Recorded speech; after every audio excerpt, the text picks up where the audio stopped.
is that it starts with communication.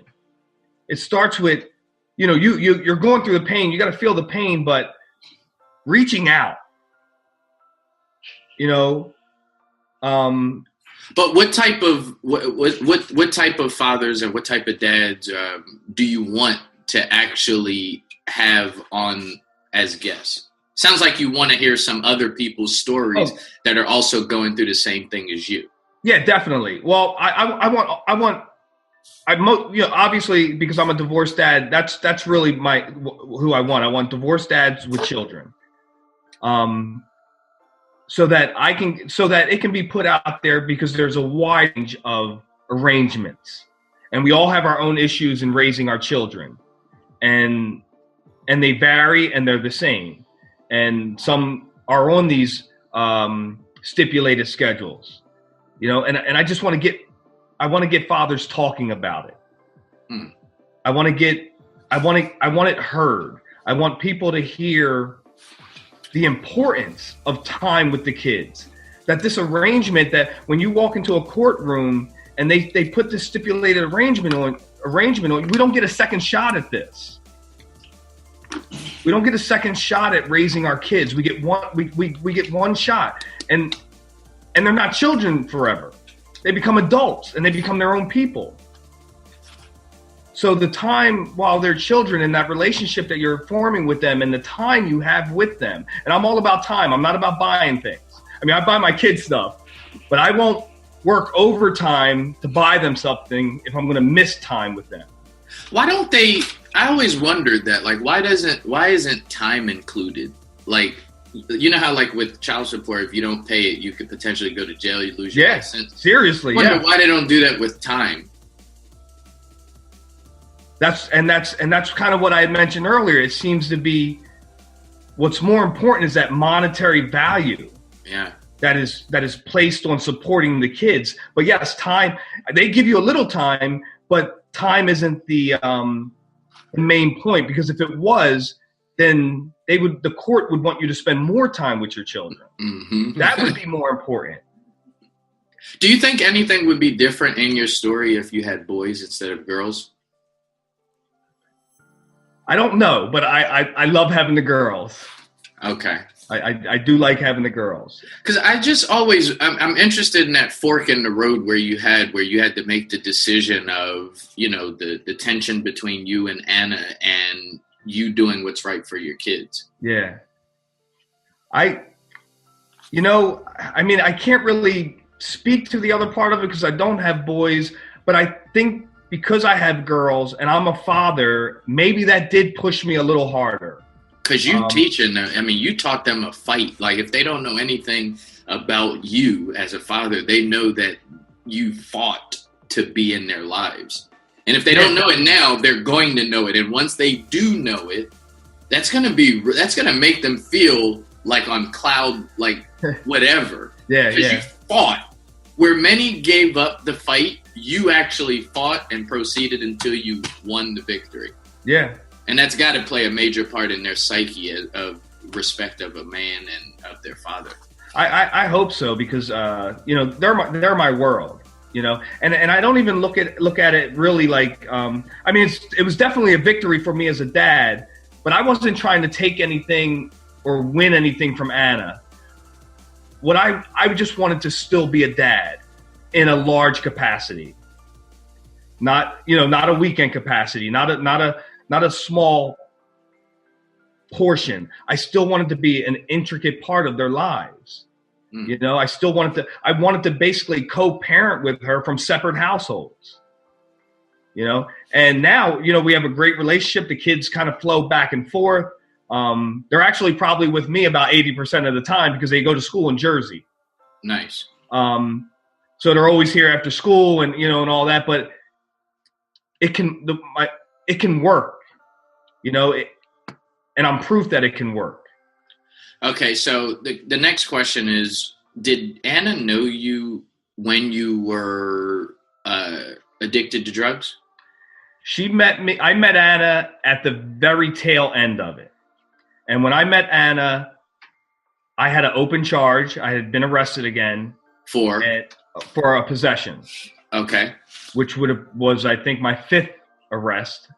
I had already did time in jail. How much time? 2.5 years. Whoa. Okay. I was about 18. Had been arrested 3 times, I believe. Possession, intent to distribute, school zone. What did you have possession of? Heroin? Crack. You said a firearm also? Yeah. Really? Yeah. Okay. So when I was 18, or I think I was 18 or 19. Anyway, I got sentenced to 5 years. And with a 2.5 year stipulation, I ended up doing the whole 2.5 years. And I was clean for a while. You know, I had a jailhouse conversion. You know, that's how I reference it. You know, went to church, went to church, accepted Jesus. And almost throughout my whole time, I was committed to that. I got involved in the church. I did a lot of, just a lot of good in the jail. That's where I got my GED at. And then when I got out, I hooked up with a church in Camden. What church? Gatekeepers International. Okay. And one of the strange things about that is I don't know if you remember where the Wilson Motel and the French Quarter used to be, on Averell Wilson Boulevard. Uh-huh. Strip club and a hotel. Uh-huh. Well, we turned that strip club into the church. Mm. The guy gave the pastor of the church the property, that property, and we actually went in there and remodeled it, and the strip club became the church, which was a pretty cool experience, at the time. I was young, probably 21, 22 years old. So you meet Anna when you get out of jail? When did I get out? No, you meet Anna when you get out of jail. No. This was years later. So this was several years later. What happened was I ended up leaving the church and I fell back into addiction. I was probably clean at that time, maybe about 5 years. Mm. And I don't know. I just wasn't feeling it anymore. I'll tell you, actually, this is what happened. Now that I think about it, the pastor kind of took me under his wing. And I didn't know this at the time. This is all in retrospect when I looked at it. The pastor took me under his wing. And I began to, because I didn't grow up with a dad, I began to look at him as a father figure. Okay. And the truth is that I wanted all of his attention. And he's a pastor of a church. Everybody wants his attention. Mm-hmm. But I wanted all of his attention because I didn't get any growing up. I didn't have a dad there to give me that attention. I didn't have anyone there to give me that attention. And here it was, this pastor, this dynamic guy who I looked up to. And I just felt like I wasn't getting enough of his attention. And I got rebellious just within myself. And I was just, Did you get rebellious to try to get his attention, or you just got rebellious? I think it might have started out like that. Okay. Because when I left the church for a while, he would try to contact me, and people from the church would try to contact me. It was like a kid move, like you get yourself in, when you're not getting that attention, you get yourself in some trouble, and then you get attention. And it may not be the right way, but you don't know any other way for the adults in your life to take notice of. And when something happens, then they take notice, even if it comes in a negative form, such as punishment or discipline or beating. It's attention. Whereas before, you weren't getting anything. So yes, initially, I believe I did it to get his attention, but then ultimately, I left altogether. Okay, and then you said you relapsed at this point. You relapsed once you left the church? Yes. About how long after you left the church? Not long at all. It didn't take long at all for my focus to shift from what was once the church and the gospel and Jesus to, as soon as I didn't have that anymore in my life, to heroin jumped up in my head. Was there so what did you do? You just made a call, or you just went to the block? I went looking for it. Oh. Which was weird because, I had been out of it for now 5 years or so. I didn't even know where to go. I didn't even have street clothes. All my clothes were dress clothes. You know, I couldn't even look like I belonged. You know, like everything was dressed. You know, they probably thought you was the cops looking at. Like, it's funny because when I went to go buy it that first time, they asked me, they're like, "Are you a cop?" Yeah. I'm like, "No, I'm no cop." You know, but I've been clean for 5 years. I'm dressed clothes. I'm looking all sharp. You know, but I got addicted that first week, and then from there, it was another 5-year run on heroin. Really? Yeah. Was the church calling? Did you see any of the church members like in the street at that point?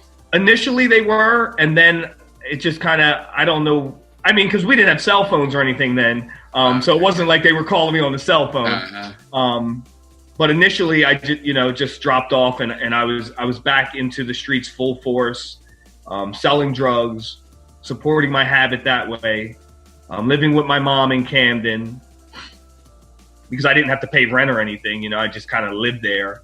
And that was my life again for the next 5 years. And then what happened? I'm still trying to find out when did you meet Anna? Well, what happened was I got arrested again when I was about 28 years old. So is this after? So you were? I relapsed. 5 years you went back to using it. Yeah. Now? And then I get arrested again. Okay. I hadn't been arrested in all that time. All the 5 years? I hadn't been arrested. Somehow I avoided getting arrested. Okay. So I got arrested. And the first deal on the table was a 3 years, which wasn't a bad deal for the record I had. But at 18, going to jail was cool. I'm from Camden. You go to jail, you get your weight up, you come home, you go back to the block. It's like a party. It's a real twisted cycle. Yeah. It's a real twisted philosophy that you live by in the streets. I think that keeps people going back and forth.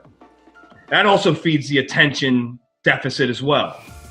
You know, because you're celebrated when you come home. Sometimes it's by family. Sometimes it's by, your homies in the street. Like it feeds that attention deficit that maybe you lacked in the home. I'm not saying that's across the board for everyone, but I've witnessed it and I've seen it, and I've seen it enough times to know that it's a bad philosophy to live by. But anyhow, at 28, it seemed pathetic to me. So whereas 18, it seemed cool, and I was scared. I wasn't like running to the jail. I was scared to go. I told you I didn't have whatever it takes to be that person in the streets. I didn't have it. They said that about Tupac. Actually, it's funny you're saying the same thing. They said Tupac, he was trying to sell drugs early on. And he was so terrible. Like, people was taking his money. Yeah. He was he wasn't a street guy. So the street guys would just pay him to do like writing and doing his ref thing. Okay. It was like he was terrible on the street. Yeah. Yeah. I didn't have it. And if not for my addiction fed the need to stay out there, to be on a corner, selling drugs, dealing with getting robbed, that whole lifestyle. Okay, I'm scared most of the time. So at 28, you get sentenced again. Is that correct? Well, that's the first deal. My uncle's my lawyer. He's working he's trying to get another deal. Your uncle? Not the same lawyer? Uncle. I have another uncle who's a lawyer. You just reminded me of My Cousin Vinny, one of my favorite movies ever. It's like, his uncle. It's sort of like that. You'll be in court and you'll get called up and he won't be there. But it's this ongoing joke about the Fontanezes. They aren't on time, not even for court. So in between court sessions, I'll just throw this little detail in to just show you where I was at. In between court hearings, I'm running to South Camden to get high. I'm leaving the courthouse. I'm going down to 4th and Royden in South Camden. I'm copping dope, and then I'm going back to the courthouse. Sometimes taking it in there with me, going in the bathroom. And me and my uncle were going down the steps after one court session, and he was like, "Look, if you're not going to stop, you might as well go to jail." And I'm like, no, I can't go to jail. I'm 28 years old. If I was weak at 18, at 28, I'm definitely weak. I can't do that. It was around this time that I met Anna. How'd you meet her? Where? I met her on a job. I was a floor layer then. Okay. I was cleaning the buildings at night.